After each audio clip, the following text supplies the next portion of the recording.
everybody? Welcome back into Cherry Picking. Today's video, 3 players to buy for the rest of the season. I know 2 weeks ago, 2 weeks and a half, I did second half winners, but a lot can happen over the next 2 weeks. And these are 3 players that are a little bit less rostered than the guys I was talking about in that video. So 3 more players to look to trade for, and potentially even one if you're lucky enough if he's on your waiver wire as well. But before we get into that, one of the best NHL sportsbooks there is to bet on, one of the places I bet all my NHL bets is BETMGM Sportsbook, one of the premier places for one game parlays, same game parlay options. If you sign up today as a new user, you get your first bet up to $1,000. First bet insurance. It's a great place to place some NHL bets. One of the sports books that definitely does it the right way in terms of offering great futures and dynamic odds pretty much every single day. So be sure that link will be in the description to sign up. So be sure to check that out before placing your next NHL bets. So this Florida team, such an interesting situation with how this season has gone.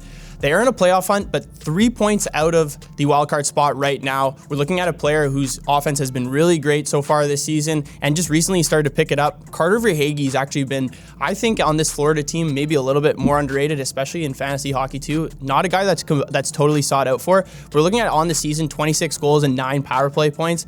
That's solid at the All-Star break for a guy who's not the number one option when you're looking on offense. You're looking at Alexander Barkov and Matt Tkachuk, but this guy's starting to find room in his own and create his own chances. So over the last month, he's third in expected goals for at 3.88 in 5-on-5 hockey, which is a total up to 7 points in that span. Florida's also had one of the best power plays over that same time frame too, and he's heavily featured on that power play too, so that's good to note. Anthony Duclair's return, I talked about this on Must Add in my most recent episode. He should be back after the All-Star break, but like I said in that video, it seems like he'll probably slot in on that first line with Barkov, leaving this Verhaeghe, Sam Bennett, and Matt Tkachuk line that Paul Maurice put together at the beginning of the season. They've kind of let it ride. It's definitely been the most productive line so far on this Florida Panthers team throughout the course of the season. You're looking at a line that's 7th highest in expected goals percentage amongst forward lines in the NHL. Over 200 plus minutes. That's very impressive. You're looking at top 10 in the NHL in expected goals for a team that's creating a ton of offensive chances. I don't want to just say it's been Verhaeghe, the guy that's been executing on this line. Like obviously Matt Tkachuk has been a huge addition to this Florida Panthers team. But I think the chemistry that they've built is something to look forward to after the All-Star break. So Verhaeghe, a guy I'm adding for the rest of the season for sure. I trade away Tuck for Verhaeghe, to be honest. Alex Tuck on a Buffalo team that's also in a playoff position right now, but his volume's a lot less than Verhaeghe right now you're looking at. One more guy too, Skinner on the Sabres as well, and then even maybe Travis Konechny, who had a really good end to the 2022 year, and I wonder how well he'll do in the 2023 just because of how the Philadelphia Flyers outlook is for the rest of this season. I'll be honest, this guy hasn't really been on my radar all year, but looking at the most recent numbers for this offense on the Minnesota Wild team, it's kind of hard to ignore. He is a D-man on this team, been on the team for a while. To be honest, looking at the back end for the Wild team, I was looking at Calen Addison to really jump off the page. We saw him do it in junior and the limited opportunities that he was with the Wild last year too, and at the beginning of the season, but hasn't really panned out. So Jared Spurgeon, honestly, I think is a guy that I'm going to be buying for the foreseeable future. Spurgeon's tied second in goals amongst defensemen in January with 4. If you're looking at 5-on-5 hockey, he's tied with guys like Dahlin, Quinn Hughes, Roman Josi, Brandon Montour. So some of the top offensive defensemen in the league for sure. So good to see that he's comparable with those guys right now. Over the last 2 weeks too, he has the 5th highest expected goals for amongst defensemen. So he's creating his own chances along with being able to piggyback off playing on that first D pair. And then also that second power play line too. Calen Addison's still playing or quarterbacking that first power play, but the second power play has been just as effective for the Wild over the past month.